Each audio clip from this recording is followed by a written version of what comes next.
Termination is the last part of the psychotherapy process, and we will discuss this part in this session.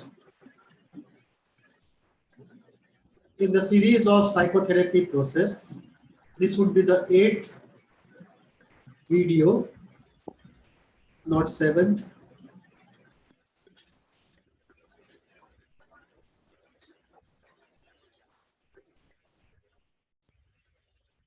First video was an overview of the psychotherapy process, and then we said the psychotherapy process is of 7 parts: case history,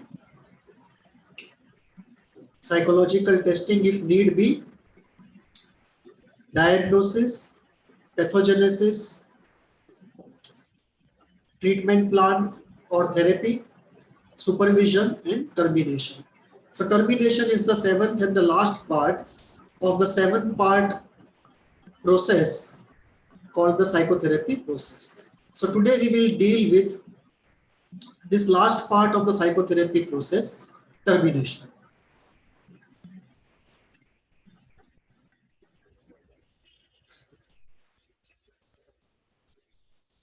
Freud wrote a famous paper, Analysis Terminable and Interminable. His question was, can psychoanalysis ever be complete? And if it is not complete, can it be terminated? Should we terminate psychoanalysis only when it is complete, or can we terminate it after some goals are achieved? And this would lead to the next question. When can we say psychoanalysis is complete?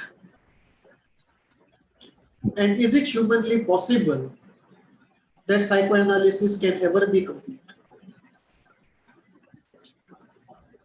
This brings us to the two words, psychoanalytic psychotherapy and psychoanalysis. When we say psychoanalytic psychotherapy, we are using the knowledge of psychoanalysis for the purposes of psychotherapy. In that context, if the symptoms cease to exist or symptoms are substantially removed, quality of life of the person is substantially enhanced, therapy can be terminated. Cessation of symptoms or substantial improvement in symptoms, substantial improvement in the health of the person, is enough to terminate therapy. But if we are into psychoanalysis, where the primary motivation is a Socratic exploration of the inner world, then obviously there is no end to that analysis. It's a lifelong process. And therefore, it is very difficult to terminate psychoanalysis, although one can, if one comes to a point where one says that there are limitations of this process. And so, although the unconscious has not been fully known, all that has been known and could be and has to be transformed, cannot be transformed. There is nothing more this method can give me. And therefore, although the unconscious remains largely unknown, pathology that is known, part of it remains untransformed, and there seems to be no hope that this method can transform it. Then in such situation, even psychoanalysis can have a termination. And actually in practice, this is what actually happens, that psychoanalysis also has a termination.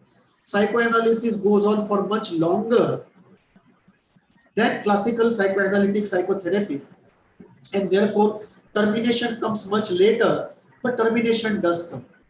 So termination for psychoanalytic psychotherapy is easy to decide. Termination for psychoanalysis is slightly complicated to decide. You cannot escape some sort of subjectivity on part of the person and on part of the therapist when it comes to termination of psychoanalysis. Let us look at what are the criteria which are used to arrive at the decision for termination. The first criteria is cessation of symptoms. If the symptoms with which the person came into therapy with a purpose to heal them, if they cease, there is no reason for the therapy to continue. So if the person has come into therapy to heal his symptoms and the symptoms have been healed, naturally the therapy has to be terminated. If the person has been for a long time in therapy, symptoms have reduced, many of the symptoms have gone, those that have not gone have reduced in intensity, and the quality of life of the person has enhanced and is now very bearable, not only bearable, at times very happy and fulfilling also. In such a case, even though all objectives of therapy have not been met, satisfactory progress has been made, and therefore both the client and the therapist, if they so decide, can decide for termination.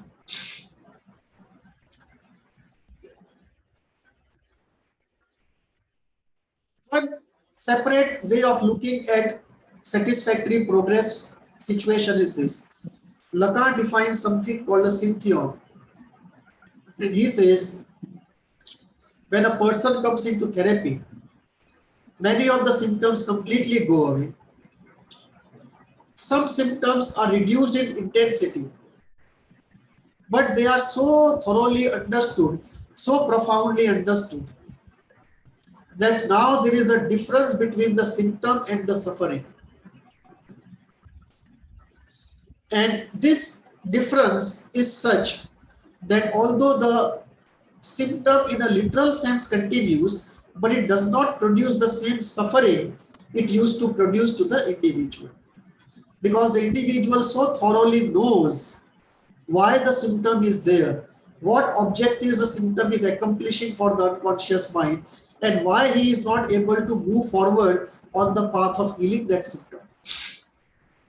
So the acceptance is so profound, the understanding of the symptom is so profound, and the desire that leads ultimately to that symptom, the articulation of the desire is so profound that the suffering is detached, if not completely, substantially from the symptom, and now the person learns to live with the symptom.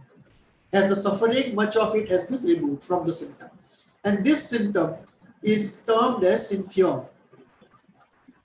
When you reach that stage, that can be one stage where the articulation of desire and the understanding of the symptom has become profound enough that the symptom now has been converted into a syntheon, and the situation is that the symptom cannot be completely removed. And then the person decides to live with a profound engagement with the symptom called the syntheon without much of the suffering. That can be a mode or a point of terminating therapy. Psychological testing can be used to see if the client's thinking and the therapist's thinking can be backed with objective evidence to arrive at a decision of termination. Opinion of the client is very important. Often the therapist may not feel termination should be done, but a client may feel the termination should be done. And in that case, testing can be a good option. Opinion of people around the client might be a good option if the client agrees for it, not otherwise. And if it comes to balance of rights between the therapist and the client, obviously the client has the final say. So client opinion is one of the very important elements for termination of therapy. Real life events, when the client describes how in the past in situation X he used to do A, which was pathological, and now the same situation X comes and he acts in a way B, which is very healthy. When we see evidence from reality as the client describes it, that is one of the factors which goes into the decision for termination. Opinion of significant others, if the client agrees for it, we can't have it without the consent of the client, or worse, behind the client's back. So if the client agrees to have consultation with significant others, that also can be used as one of the inputs for arriving at the decision of termination. Opinion of the therapist, of course, is very important, and occasionally opinion of the supervisor also the therapist can take and include it in his opinion, not to bring the third in discussion with the client. So all these factors, all these criteria are taken into account, and then decision for termination of therapy is taken. Between the therapist and the client, to repeat, the client has the final say when it comes to termination of therapy.